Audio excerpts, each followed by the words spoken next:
जिला कलेक्टर अदिति शर्मा अपनी ईमानदारी और सख्त प्रशासन के लिए पूरे प्रदेश में मशहूर थीं।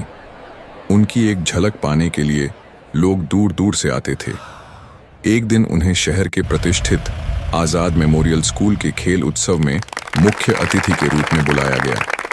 अदिति जब अपने सुरक्षा घेरे के साथ स्कूल पहुंची तो पूरा मैदान तालियों से गूंज उठा। प्रधानाचार्य ने उनका स्वागत किया और उन्हें मंच की मुख्य कुर्सी पर बैठाया। अदिति ने बच्चों को लक्ष्य और अनुशासन पर एक प्रेरणादायक भाषण दिया। कार्यक्रम अभी चल ही रहा था कि अचानक 8 साल का एक बच्चा, जिसका नाम रुद्र था, भीड़ से निकलकर सीधे अदिति के पास पहुंचा। उसने बड़े आत्मविश्वास से अदिति की आंखों में देखा और बोला, तुम मेरी पत्नी हो, मैं तुम्हें कब से ढूंढ रहा हूं। पूरे स्कूल परिसर में सन्नाटा छा गया। शिक्षक उसे हटाने के लिए आगे आए, लेकिन अदिति ने हाथ के इशारे से उन्हें रोक दिया। उन्हें उस बच्चे की आंखों में एक अजीब सा खिंचाव महसूस हुआ। अदिति ने मुस्कुराते हुए पूछा, बेटा, तुम्हारा नाम क्या है और तुम ऐसा क्यों कह रहे हो? रुद्र ने गहरी सांस ली और कहा, मेरा नाम रुद्र है, लेकिन पिछले जन्म में मेरा नाम माधव था। तुम गौरी थी।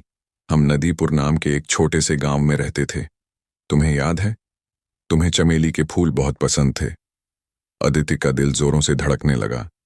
उन्हें अक्सर सपने में चमेली के बाग और एक पुराना घर दिखता था।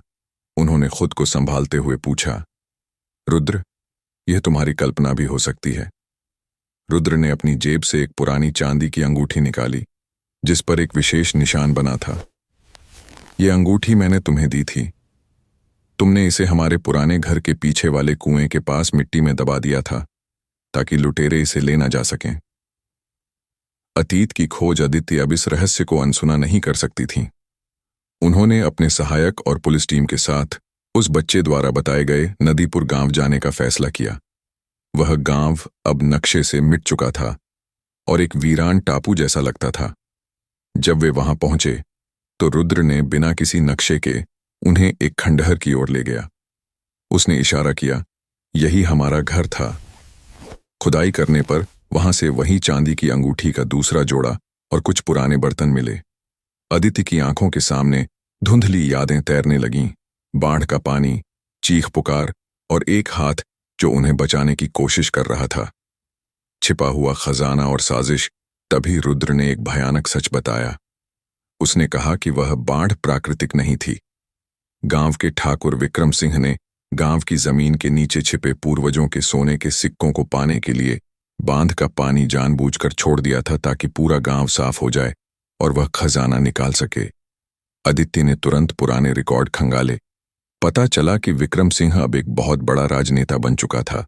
जब अदिति अपनी टीम के साथ विक्रम सिंह की हवेली पहुंची तो वह उन्हें देखकर घबरा गया।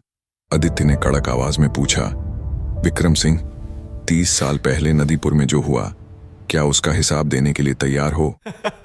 विक्रम सिंह ने हंसते हुए इसे पागलपन बताया, लेकिन जब रुद्र ने उसे वह गुप्त स्थान बताया जहां खजाना आज भी दबा हुआ था, जिसका जिक्र सिर्फ विक्रम के पिता की गुप्त डायरी में था, तो उसके पैरों तले जमीन खिसक गई। रुद्र ने कहा, मैंने तुम्हें वह बांध खोलते हुए देखा था ठाकुर, और आज गौरी, अदिति न्याय करेगी। न्याय और मिलन। अदिति ने उस स्थान पर छापेमारी करवाई और वहां से करोड़ों का अवैध सोना और पुराने दस्तावेज बरामद हुए। विक्रम सिंह को गिरफ्तार कर लिया गया। हवेली के बरामदे में अदिति और रुद्र एक दूसरे के सामने थे। शरीर अलग थे, उम्र का फासला था, लेकिन उनकी आत्माएं एक दूसरे को पहचान चुकी थीं। अदिति की आंखों में आंसू थे। उसने रुद्र के सिर पर हाथ रखा और कहा, हम फिर से मिल गए माधव, भले ही इस रूप में सही। रुद्र ने मुस्कुराते हुए कहा, न्याय अधूरा था गौरी, अब हम दोनों आजाद हैं। उस दिन एक अधूरी प्रेम कहानी को न्याय मिला और एक 8 साल के बच्चे ने दुनिया को दिखा दिया कि आत्मा कभी नहीं मरती।